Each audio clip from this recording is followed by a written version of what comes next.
Hello everyone, and welcome to another episode of the Computer Doctor Show. And I wanted to go over a few security things. Well, just one security subject, and that is what are the safest ways to send private information to someone. Perhaps you're filling out an application for a job, for a loan, for taxes. What are some of the safest ways to send information? So, just going backwards through time a little bit into history, the safest way, and one of the safest ways that still exists today, is by mail, believe it or not.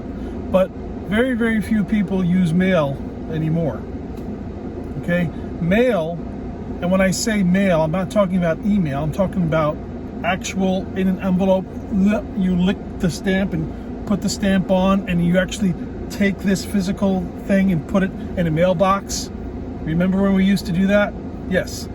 That form of sharing information and sending information is actually pretty secure. One of the reasons why also that it's very secure is that it's protected under federal law here in the United States. The post office finds their one of the creeds of the post office in the United States is that the mail is sacred. Okay, that it should always be protected. If you see a mailman that walks out of the truck without closing and locking the door just to deliver a piece of mail, he can get in trouble for that, for leaving that door open, because you can't leave the mail open to the public. So it's very, very secured. Post office very, very rarely has a breach of security, if you really think about it. Also, their systems have been running for so long that there's nothing there to even hack. Everything is done by hand. They have not upgraded anything, so it's very, very secure to send things through the mail. The second way to send information that is very secure is also another oldie but a goodie, and that is by fax machine. Faxing documents is very safe. I'm not going to say that it can't be hacked, but there's not enough people out there that are even interested in hacking faxes. Okay, a lot of the hackers that are today are too old, or I should say too young to even be interested in fax machines. They're interested in the higher technology hacks. They could care less about hacking fax machines, but it's very, very secure.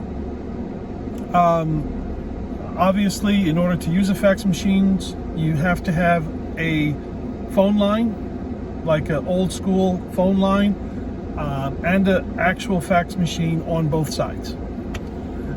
There are ways that you can do a fax to email or email to fax.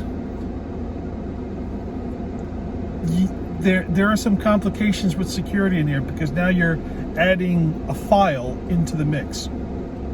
Once you add a computer file into the mix, now you're opening yourself up to some vulnerabilities that the computer can now be hacked, and if you're sending a document, that could be redone.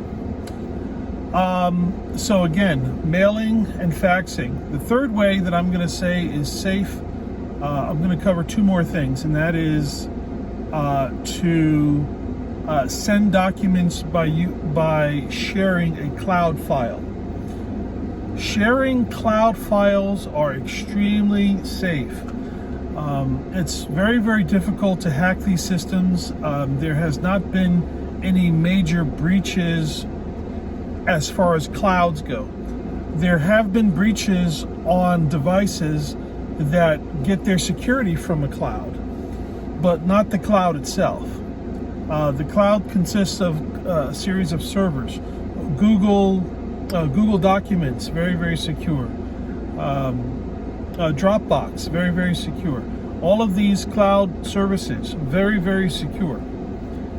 If just as long as you are putting the proper permissions on these files as you are sharing them. So sharing a file basically means that you load this file through a secure connection from your computer to the cloud, and then from the cloud you can generate a link or a share link, so that when you want somebody else to have access to that file, you send them the link to the file and not the file itself. So you can actually put security on that link and only have the person that you intend to see it only has access to that link. Very, very secure. The last and final way that I'm going to discuss in this video about how the safest way to send information, personal information, sensitive information, and that is through an online form that is secured. Secure online forms. So these are your online username and passwords, online first name, last name, username, password type things. When you apply for jobs, when you apply for benefits, when you apply for lots of different things where you're actually filling out a form online, make sure that the address bar starts with HTTPS, and make sure it has that letter S in there. The S is important. The S stands for secure. That means that there's that your computer has established an encrypted secure connection with the server that is requesting that information. And it's very, very difficult, extremely difficult, not impossible, but extremely implausible, okay, for someone to get into that information from where they are, well, from where your computer is to where the information is going. It's very hard for them to intercept that information and do something bad with it. But it's very important that you see either HTTPS at the top address bar that it starts with, or a padlock symbol that most of the modern browsers are using. If you don't see either one of those, then that means that that page is not secure, and that any information that you submit on that page or on that online form can be intercepted.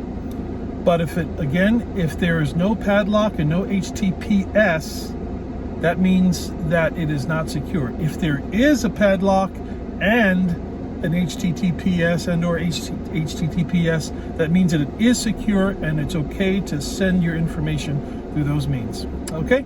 I hope this helps you out in your everyday computing. This is Aaron Moss, the Computer Doctor of Tucson. I hope you have a good day, and I'll see you in the next video.